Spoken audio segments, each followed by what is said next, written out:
สวัสดีค่ะพ่อแม่พี่น้องสวัสดีFCทุกท่านเนาะค่ะกลับมาพบมาพอกับเจตาพารวยในทางช่อง YouTube คือเก่าค่ะคลิปนี้เจตาจะวางแนวทางของรัฐบาลไทยค่ะรัฐบาลไทยมันจะเป็นประวัติของเจตาค่ะเจตาพารวยวันที่2ที่ผ่านมาค่ะวันที่2ที่ผ่านมารัฐบาลไทยบน3ตัวออก706ค่ะล่าง16ของเจตาเข้าไปตะวิ่งแล้วค่ะเข้าไปตัวเดียวมี62ผัดไปออก16เนาะพี่น้องลงแต้ม16ล่างของเจตาเข้าไปตะวิ่งบนวิ่งล่าง6เข้าตัวเดียวประวัติรัฐบาลไทยของเจตาค่ะกับขอโทษขออภัย FC 2ตัวบ่เดินบ่เข้าเนาะรัฐบาลไทยที่ผ่านมาแนวทางใหม่ค่ะแนวทางใหม่รัฐบาลไทยวันที่17เป็นวันเสาร์โค้งสุดท้ายแล้วครับพี่น้อง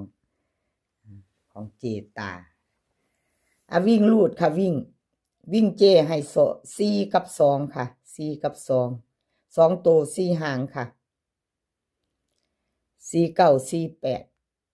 26 27 3ตัว3หางค่ะ427 249 426วิ่ง2ตัวค่ะ4กับ2นี่เด่นเท่ากันวงกลม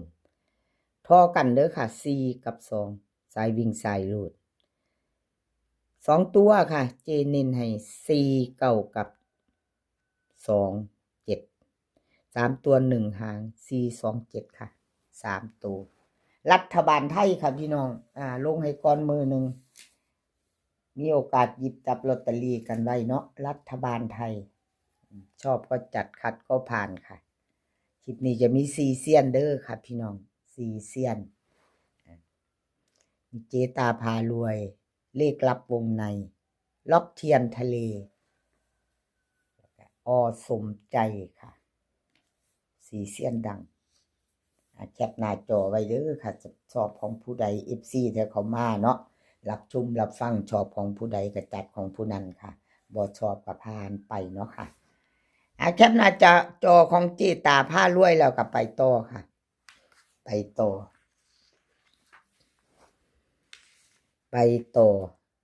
เลขลับวงในวันที่2ที่ผ่านมาค่ะเลขลับวงในกับขอโทษขออภัย FC ของเพิ่นบ่เดินบ่เข้าเนาะพี่น้องไม่มา706บน3ตัวล่าง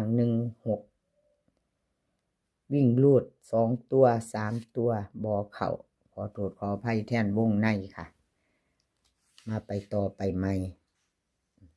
กับเพิ่นวันที่17กับขอบคุณเลขลับวงในค่ะที่ให้แนวทางมาวางทางช่องของเจตาตลอดมาเนาะค่ะกับขอบพระคุณเป็นอย่างสูงFC เลขลับวงในเตรียมแคปหน้าจอไว้เด้อพี่น้องพิจารณาไปเบิ่งลอตเตอรี่เนาะหยิบจับลอตเตอรี่กันได้เนาะค่ะเลขลับวงในวิ่งลูดค่ะเพิ่นให้มา7กับ3 2ตัวค่ะ2ตัว4หาง7 4 7 3 3 2 3 1 3ตัวค่ะ3ตัว3หาง7 3 1 7 3 1 3 7 4 7 3 7ค่ะวิ่งรูดเด่นทอกัน7กับ3 7กับ3วงกลมให้ทอกันเด้อค่ะสายวิ่งสายหลุด2ตัวค่ะเพิ่นเน้น7 4กับ3 2 3ตัวค่ะ3 7 3 7 4เน้นให้หางเดียวค่ะเลขลับวงในแคปหน้าจอไว้พิจารณากันมื้ออื่นหยิบจับลอตเตอรี่ไว้ค่ะถ้าชอบก็จัดเนาะชอบก็จัดขัดก็ผ่านค่ะต่อไปคลิปนี้รัฐบาลไทยค่ะเลขทุกตัวเอามาวางเพื่อเป็นแนวทางโปรดใช้วิจารณญาณในการรับชมเป็นอย่างสูงเนาะค่ะรับชมรับฟังเป็นเพียงแนวทางเนาะค่ะเลข ล็อกเทียนทะเลค่ะ ล็อกเทียนทะเล รัฐบาลไทยวันที่2ที่ผ่านมาค่ะ ล็อกเทียนทะเล706 3ตัวบน16ล่าง ล็อกเทียนทะเลเข้าไปวิ่ง6ตัวเดียวเด้อค่ะ6ตัวเดียววิ่งไปซ้ายวิ่งซ้ายหลุด6มีทั้งบนทั้งล่างเนาะค่ะพี่น้อง2ตัวก็กราบขอโทษขออภัยเพิ่นจับคู่บ่เข้าเนาะค่ะ2ตัวจับผู้ไม่เดินไม่มาเนาะขออภัยแทนล็อกเทียนทะเลค่ะ FC มาไปใหม่ไปต่อกับเพิ่นวันเสาร์ค่ะไปต่อเนาะค่ะวันที่17รัฐบาลไทยกับล็อกเทียนทะเลค่ะวิ่งค่ะเพิ่นให้มา3กับ1 3กับ1 2ตัว4หางค่ะ38 39 14 13 3ตัว3หางค่ะ314 139 138วิ่งเด่นทอกันค่ะ3กับ1จับตามองล็อกเทียนทะเล3กับ1เด่นทอกันสายวิ่งสายลูดเนาะพี่น้อง39กับ13ค่ะ2ตัวเน้น2หาง3ตัวค่ะ1หางเพิ่นเน้นให้139เอาไผจะไปต่อกับล็อกเทียนทะเลรัฐบาลไทยค่ะโค้งสุดท้ายแล้วรัฐบาลไทยมื้อนี้เป็นวันศุกร์ค่ะมื้ออื่นรัฐบาลไทยออกรัฐบาลไทยออกบ่ายๆจับตามองชอบก็จัดขัดก็ผ่านเอาไปเบิ่งลอตเตอรี่เนาะพี่น้องเนาะแคปไว้แล้วก็ผ่านตาล็อกเทียนทะเลตัวนี้เอาที่เราชอบเนาะค่ะเอาที่เราชอบรัฐบาลไทยซ่อมพิจารณาลอตเตอรี่ไว้มีเวลา1วันเนาะค่ะ1วัน2วันกับมือออกสมใจค่ะสมใจวันที่2ที่ผ่านมาเนาะประวัติของสมใจค่ะประวัติเพิ่นวันที่2ที่ผ่านมารัฐบาลไทย706 3ตัวบนค่ะ16ล่างของเพิ่นเข้าไปวิ่งรูดนะ7ค่ะ7ตัวเดียวยังบ่หลุดอยู่เนาะ2ตัวก็ถือว่าเข้ามาอยู่เนาะพี่น้องกราบขอโทษขออภัย FC 2ตัวจับคู่ไม่เข้าไม่เดินไม่มีไม่มาเนาะค่ะ3ตัวขออภัยแทนสมใจค่ะขออภัยแทนเพิ่นเอากลับมาไปต่อพิจารณาใหม่ค่ะวันเสาร์ที่17ที่จะถึงนี้